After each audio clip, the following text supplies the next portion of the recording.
ఈ విశ్వంలో ఎన్నో అద్భుతమైన విషయాలున్నాయి. ఇవి కేవలం ఖగోళ శాస్త్రవేత్తలనే కాదు, సైన్స్ లేదా అంతరిక్షం మీద ఆసక్తి ఉన్న ప్రతి ఒక్కరిని ఆశ్చర్యపరుస్తున్నాయి. బ్లాక్ హోల్ అనేది వాటిలో ఒకటి. దీని పుట్టుకే చావుతో మొదలవుతుంది. ఒక నక్షత్రం చనిపోయిన తర్వాత ఇది పుడుతుంది. దీని లోపల గురుత్వాకర్షణ శక్తి ఎంత ఎక్కువగా ఉంటుందంటే మన విశ్వంలో అత్యంత వేగంగా ప్రయాణించే కాంతి కూడా దీని నుంచి బయటకు రాలేదు. ఇప్పుడు మీరు ఆలోచించండి, మన భూమి మీద అచ్చం అలాంటి ఒక యంత్రం ఉందంటే ఏమంటారు? లేదా ఆ యంత్రాన్ని తయారు చేసిన వాళ్ళు మేము భూమి మీదే బ్లాక్ హోల్ సృష్టించగలము అని చెప్తే ఎలా ఉంటుంది? వినడానికి భయంకరంగా ఉంది కదా. తన ఆకర్షణ శక్తితో దరిదాపుల్లో వచ్చే ప్రతి వస్తువును మింగేసే ఒక అంతరిక్ష రాక్షసుణ్ణి మనం భూమి మీద తయారు చేస్తున్నామని భయపడుతున్నారా? మన ఉనికినే ఒక చీకటి రాక్షసుడి నోట్లోకి నెట్టే ఆలోచన ఇది. ఈ మధ్యకాలంలో మీరు వార్తల్లో లేదా వీడియోల్లో చూసే ఉంటారు, సెర్న్ నిజంగా బ్లాక్ హోల్ సృష్టిస్తుందా అని చాలా చర్చ జరుగుతోంది. ఈ రోజు వీడియోలో మనం ఈ విషయాన్ని చాలా సులభంగా అర్థం చేసుకునే ప్రయత్నం చేద్దాం. భయంతో కాకుండా శాస్త్రీయంగా అసలు నిజమేంటో తెలుసుకుందాం. నిజంగానే మనం మన గ్రహం మీద బ్లాక్ హోల్ తయారు చేయగలమా లేదా ఆ ప్రయత్నం జరుగుతుందా అనేది చూద్దాం. 1943వ సంవత్సరం అది.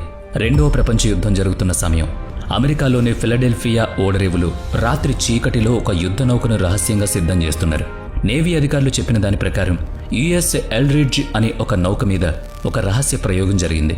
దీన్నే మనం ఈరోజు ఫిలడెల్ఫియా ఎక్స్పెరిమెంట్ అని పిలుస్తాం. ఈ కథ ప్రకారం శక్తివంతమైన విద్యుదయస్కాంత క్షేత్రాలను ఉపయోగించి ఆ నౌకను శత్రువుల రాడార్లకు కనిపించకుండా చేయాలనేది ప్లాన్. కానీ ఈ ప్రయోగం గురించి మాట్లాడేవాళ్ళు ఇంకా భయంకరమైన విషయాలు చెప్తున్నారు. కొందరి లెక్క ప్రకారం ఈ ప్రయోగం జరుగుతున్నప్పుడు ఆ నౌక కొన్ని సెకండ్ల పాటు పూర్తిగా మాయమైపోయిందట. మరికొందరి లెక్కల ప్రకారం అందులో పనిచేసే సిబ్బంది శరీరాలు ఆ నౌకలోని ఇనుముతో కలిసిపోయాయట. సగం శరీరం నౌక లోపల, సగం బయట ఉండిపోయిందట.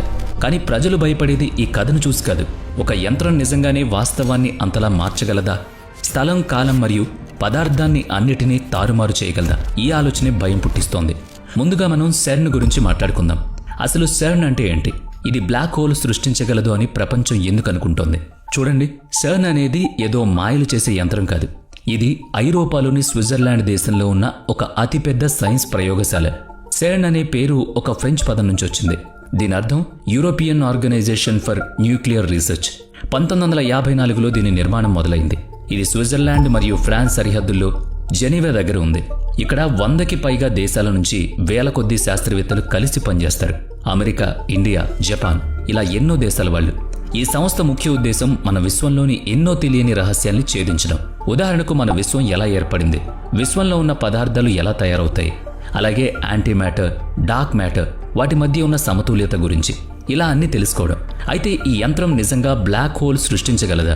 ఇది తెలియాలంటే సెర్న్ కనిపెట్టిన అతిపెద్ద ఆవిష్కరణ గురించి మనం తెలుసుకోవాలి. ఈ యంత్రం పేరు లార్జ్ హ్యాడ్రాన్ కొలైడర్. దీన్నే ప్రపంచ LHC అని పిలుస్తారు. ఇది 27 కిలోమీటర్ల పొడవైన ఒక సొరంగం. ఇది భూమి లోపల సుమారుగా 100 మీటర్ల లోతులో స్విట్జర్లాండ్ నుంచి మొదలై ఫ్రాన్స్ కింద వరకు వెళుతుంది. ఈ సొరంగంలో 9592 అత్యంత శక్తివంతమైన అయస్కాంతాలుంటాయి. ఇవి ఎంత శక్తివంతమైనవంటే పరమాణువు కంటే చిన్న రేణువులను కాంతి వేగంతో 99.9991% పెంచుతాయి. అంతేకాదు, ఈ అయస్కాంతాలు సరిగ్గా పనిచేయాలంటే వీటికి -271 డిగ్రీల సెల్సియస్ వరకు చల్లబరచాలి. ఈ యంత్రాన్ని నడపడం చాలా ఖర్చుతో కూడుకున్న పని. LHC ప్రతి సంవత్సరం సుమారుగా 1,00,000 ఇళ్లకు సరిపడా విద్యుత్ వాడేస్తుంది. అసలు ఈ యంత్రం ఎలా పనిచేస్తుంది? విశ్వ రహస్యాలను ఎలా ఛేదిస్తుంది? శాస్త్రవేత్తలు ఇది బ్లాక్ హోల్ సృష్టించగలదని ఎలా నమ్ముతున్నారు? దీనికి ఒక ఉదాహరణతో అర్థం చేసుకుందాం. మీరు 2 బంతులను చాలా వేగంగా ఢీకొట్టించారనుకోండి. ఆ దెబ్బకు బంతులు పగిలిపోతాయి. అప్పుడు వాటి లోపల ఏముందో మనకు తెలుస్తుంది. LHC కూడా అదే పనిచేస్తుంది. కాకపోతే ఇక్కడ చిన్న తేడా ఉంది. ఇక్కడ రేణువులను కాంతి వేగంతో ఢీకొట్టిస్తారు.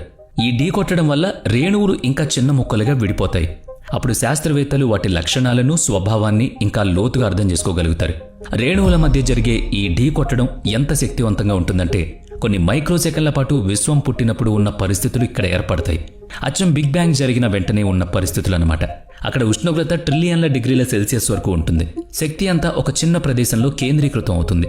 అంటే LHC మనకు పాత విశ్వాన్ని మళ్లీ సృష్టించే అవకాశం ఇస్తోంది. బిగ్ బ్యాంగ్ లాంటి పరిస్థితులను ఒక నియంత్రిత వాతావరణంలో చూపిస్తోంది. అందుకే LHC సహాయంతో కొన్ని సంవత్సరాల క్రితం ఒక చారిత్రక ఆవిష్కరణ జరిగింది. అదే హిగ్స్ బోసాన్ రేణువు. దీన్నే దైవ రేణువు లేదా గాడ్ పార్టికల్ అంటారు. ఇదే రేణువుకు ద్రవ్యరాశినిస్తుంది. 2012వ సంవత్సరంలో అట్లాస్ మరియు CMS ప్రయోగాలు మొదటిసారిగా హిగ్స్ బోసాన్ సాంకేతికతలను స్పష్టంగా గుర్తించాయి. ఆధునిక భౌతిక శాస్త్రంలో ఇది ఒక అద్భుతమైన క్షణం.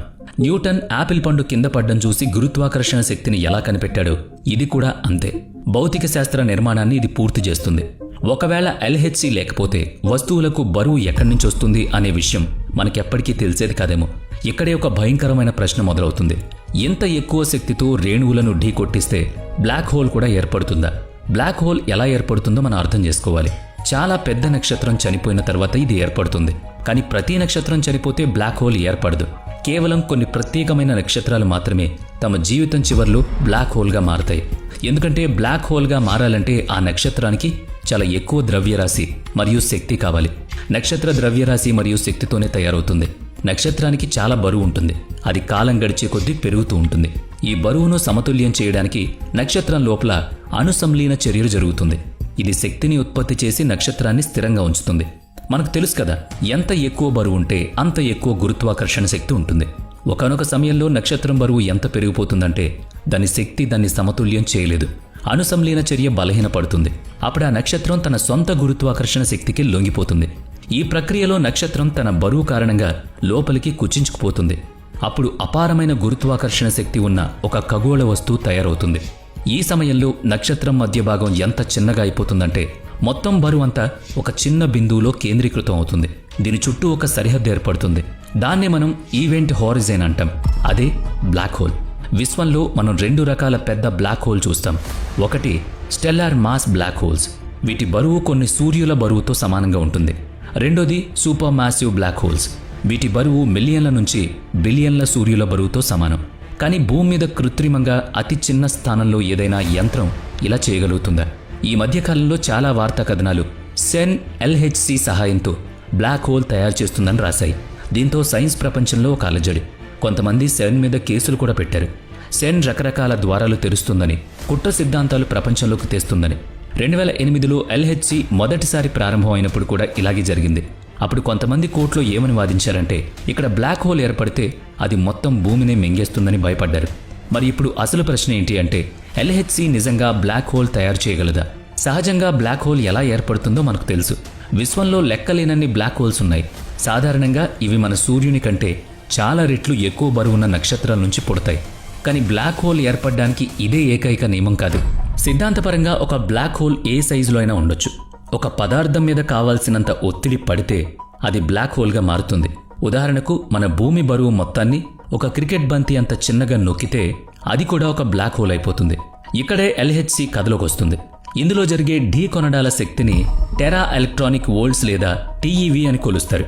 ఈ టీఈవీ శక్తి సుమారుగా ఒక ఎగురుతున్న దోమ శక్తికి సమానంగా ఉంటుంది.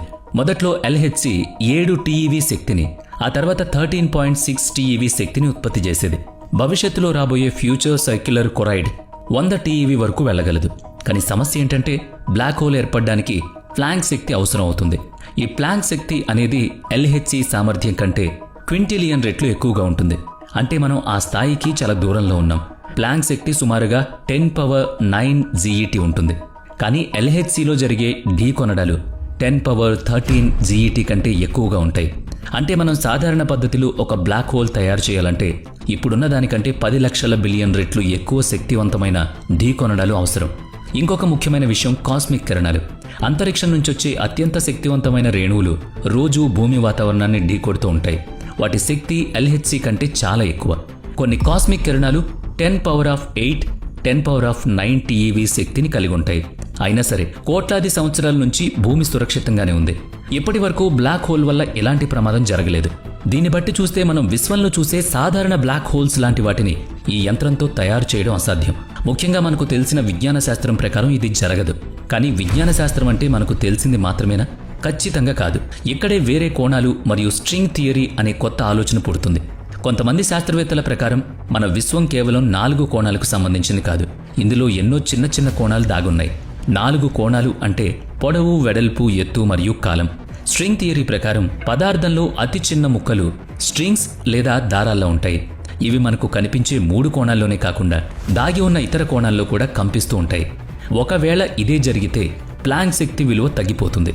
అప్పుడు ఎల్హెచ్సి శక్తితో సిద్ధాంతపరంగా బ్లాక్ హోల్ ఏర్పడే అవకాశం ఉంటుంది. స్ప్రింగ్ థియరీ నమూనాల ప్రకారం గురుత్వాకర్షణ శక్తి ఈ అదనపు కోణాల్లోనే వ్యాపించి ఉండొచ్చు. అందుకే మన నిజ జీవితంలో ఇది బలహీనంగా అనిపిస్తుంది. ఒకవేళ గురుత్వాకర్షణ శక్తి నిజంగానే అలా విస్తరించి ఉంటే అతి చిన్న స్థాయిలో ఇది ప్రభావం చాలా బలంగా ఉంటుంది. అప్పుడు చిన్న బ్లాక్ హోల్స్ తయారు చేయడం సిద్ధాంతపరంగా సులభం అవుతుంది. కానీ నేను ముందే చెప్పినట్లు ఇది కేవలం ఒక ఊహ మాత్రమే. దీన్ని ఇప్పటి వరకు ఎవరూ నిరూపించలేదు. మనం అదనపు కోణాల్ని నేరుగా చూడలేం. అలాగే LHC ప్రయోగాలు కూడా ఇప్పటి వరకు వాటికి సంబంధించిన ఎలాంటి స్పష్టమైన సంకేతాలను గుర్తించలేదు. కానీ ఒకవేళ స్ప్రింగ్ థియరీ నిజమైతే, పొరపాటున శాస్త్రవేత్తలు ఈ కోణాల ద్వారా బ్లాక్ హోల్ సృష్టిస్తే ఇది నిజంగానే భూమిని మింగేస్తుందా? కాసేపు LHC ఒక అతి చిన్న బ్లాక్ హోల్ తయారు చేసిందని, దానికి కావాల్సిన శక్తిని మరియు ఒత్తిడిని పుట్టించిందని అనుకుందాం. ఆ తర్వాత ఏం జరుగుతుంది? దీన్ని అర్థం చేసుకోవాలంటే మనం స్టీఫెన్ హాకింగ్ చెప్పిన బ్లాక్ హోల్ సిద్ధాంతాన్ని తెలుసుకోవాలి. దీన్ని హాకింగ్ రేడియేషన్ అంటారు. ఈ సిద్ధాంతం ప్రకారం బ్లాక్ హోల్స్ మెల్లగా తమ శక్తిని కోల్పోయి చివరకు అంతరించిపోతాయి. క్వాంటమ్ ఫిజిక్స్ ప్రకారం శూన్యం ఎప్పుడూ పూర్తిగా ఖాళీగా ఉండదు. ప్రతి చోట చిన్న చిన్న రేణువులు, వాటి వ్యతిరేక అణువులు పుడుతూ చనిపోతూ ఉంటాయి. అందుకే ఈ ఈవెంట్ హారిజైన్ దగ్గర ఇలాంటి జంట రేణువులు ఏర్పడితే అందులో ఒక బ్లాక్ హోల్ లోపల పడిపోవచ్చు, మరొకటి బయటకు రావచ్చు. ఇది హాకింగ్ ప్రతిపాదించాడు. బయటకొచ్చే రేణువును మనం రేడియేషన్ రూపంలో చూడొచ్చు. లోపల పడ్డ రేణువు బ్లాక్ హోల్ బరువును కొంచెం తగ్గిస్తుంది. అందుకే ఈ సిద్ధాంతం ప్రకారం ఎక్కువ సమయం ఇస్తే బ్లాక్ హోల్ మెల్లగా ఆవిరైపోతుంది. ముందు కొంచెం బరువు తగ్గి చివరకు ఒక పేలుడుతో పూర్తిగా మాయమవుతుంది. చిన్న బ్లాక్ హోల్స్ అయితే వెంటనే పేలిపోతాయి. వాటి శక్తి ఒక ఇసుక రేణు అంత ఉంటుంది. వాటి ఆయుష్ ఎంత తక్కువ అంటే పుట్టగానే మైక్రో సెకండ్ల కంటే తక్కువ సమయంలో ఆవిరైపోతాయి. ఒకవేళ మీ చేతిలో ఇలాంటి బ్లాక్ హోల్ పేలినా మీకు ఏమీ తెలియదు. ఇది మన ప్రపంచం మీద దాదాపు ఎలాంటి ప్రభావం చూపదని ఒక చిన్న క్వాంటం సంఘటన మాత్రమే. అందుకే LHC భద్రతా నివేదికల్లో ఒక విషయం స్పష్టంగా రాశారు. ఒకవేళ హాకింగ్ రేడియేషన్ నిజమైతే అక్కడ పుట్టే ఏ చిన్న బ్లాక్ హోల్ అయినా దేన్నైనా లాక్కునే లోపే కోట్లాది రెట్లు వేగంగా ఆవిరైపోతుంది. కానీ కాసేపు హాకింగ్ రేడియేషన్ తప్పు అని అనుకుందాం. అప్పుడు ఏం జరుగుతుంది? ఆ బ్లాక్ హోల్ అలాగే స్థిరంగా ఉంటుంది. దానికి ఎలాంటి ఆవేశం ఉండదు. అయినా సరే మనం సురక్షితమే. ఎందుకంటే బ్లాక్ హోల్ అనేది వ్యాక్యూమ్ క్లీనర్ లాంటిది కాదు. దాని బరువు ఎంత ఉంటే అంతే పదార్థాన్ని లాక్కుంటుంది. అందుకే అతి చిన్న స్థాయి బ్లాక్ హోల్ దేనిని లాక్కోదు. రేపొద్దున్న CERNలో కొన్ని ప్రోటాన్ల బరువున్న బ్లాక్ హోల్ తయారైనా దాని గురుత్వాకర్షణ శక్తి చాలా బలహీనంగా ఉంటుంది. అది భూమిని ఏమీ చేయకుండా భూమిలో నుంచి నేరుగా బయటకు వెళ్ళిపోతుంది. మధ్య మధ్యలో కొన్ని పరమాణువులను ఢీకొట్టి అది కొంచెం బరువు పెంచుకోవచ్చు. కానీ భూమి లాంటి పెద్ద గ్రహంతో పోలిస్తే దాని ప్రభావం శూన్యం. దీన్ని బట్టి మనకు అర్థమయ్యేది ఏంటి అంటే, బ్లాక్ హోల్ ప్రమాదకరం కావడానికి కారణం అది బ్లాక్ హోల్ కావడం మాత్రమే కాదు, దానికి చాలా ఎక్కువ బరువు ఉండడం కూడా కారణమే. LHC లాంటి యంత్రాలు అంత బరువును ఒకే చోట పోగు చేయలేవు. చివరిగా ఇవన్నీ తెలుసుకున్న తర్వాత CERN మరియు బ్లాక్ హోల్కు సంబంధించిన అన్ని ప్రశ్నలకు మనకు సమాధానాలు దొరికాయి అనుకుంటున్నాను. CERNలో బ్లాక్ హోల్ ఏర్పడడం దాదాపు అసంభవం. ఒకవేళ ఏర్పడినా మన గ్రహానికి ఎలాంటి ప్రమాదం లేదు. CERN తమ భద్రతా పత్రాల్లో పదే పదే ఒక విషయం చూపించింది. ప్రకృతి రోజు LHC కంటే చాలా శక్తివంతమైన ప్రయోగాలు చేస్తూనే ఉంటుంది. కాస్మిక్ కిరణాలు వాతావరణాన్ని ఢీకొంటున్నప్పుడు వాటి శక్తి LHC కంటే చాలా ఎక్కువగా ఉంటుంది. అయినా సరే కొన్ని బిలియన్ల సంవత్సరాల నుంచి భూమి సురక్షితంగానే